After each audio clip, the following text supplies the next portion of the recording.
Visiting National Geographic headquarters today is Paul Nicklen, nature photographer and marine biologist. His photography has been featured in numerous magazines and books around the world, including 10 articles in National Geographic magazine, and right now in the current issue of National Geographic magazine. Paul's book, Polar Obsession, has also just been published, and that's why he's here today. But Paul, to start off with, your YouTube clip about your encounter with a leopard seal in the Antarctic has received nearly 1 million views. Can you tell us a little bit more about that experience as a marine biologist?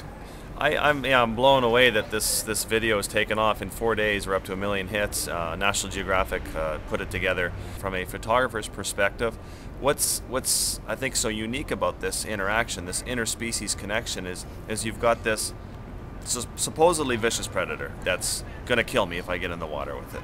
And you've got this sort of vulnerable human, and you put them two together. I swim into the water with this leopard seal, and not only does she not attack, but she spends the next 5 days feeding me penguins, nurturing me, caring for me, trying to get me to eat penguins. I really think she was worried about this inept predator in her ocean who's going to starve to death. And I think that was, I think that's the whole thing, dispelling the myth. That's what I love as a journalist, but I think the viewers of this video clip get to see firsthand through the photography and the stories that these vicious predators aren't always what they're made out to be.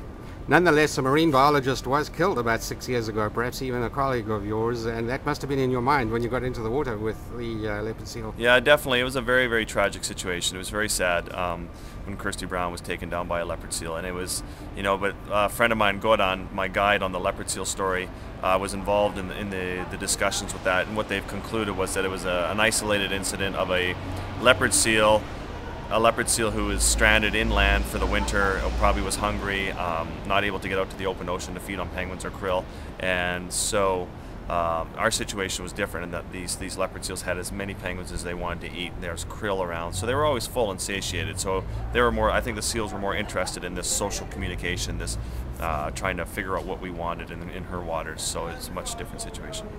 Paul, you have an affinity for animals quite evidently from your encounter with the leopard seal, and I understand you've had similar encounters, or at least been up close with large animals in the far north.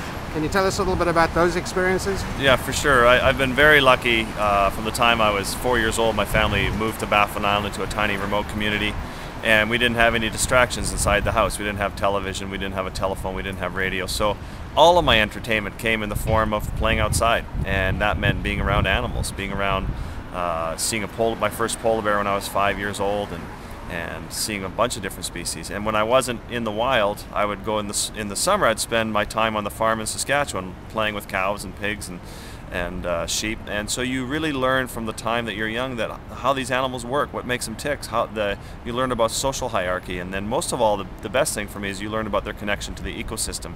And once you start to put all this together and understand animal behavior, you get close to these animals and you work very slowly with them. You communicate with them, you use body language, you talk to them, you give them a soothing voice. You don't just barge up to an animal with a camera, shove it in its face and hope to get your picture.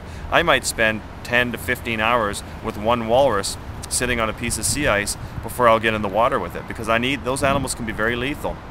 I'd probably get in the water with a great white shark before I got in the water with a walrus. So you need them relaxed, you need them used to you need them almost as if they could care less that you're there. And that's what you have to do with these animals. Same with polar bears. It's just spending tons of time with these animals, and people don't get that. They see your pictures and they assume that they're standing there beside you when you took that picture. Mentally, they put themselves in that spot. What they don't realize is the days, the weeks, sometimes months to get those images. To get the narwhal pictures that I did in the narwhal story and in the chapter in the book, that took me 15 years of trying to figure it out, working with the Inuit, buying a little ultralight airplane, flying out into the remote pack ice in the Arctic, and finally in one day getting all of those images that told that narwhal story. So I mean, it's just time and patience. I mean, another title for my book should have been Patience and Passion.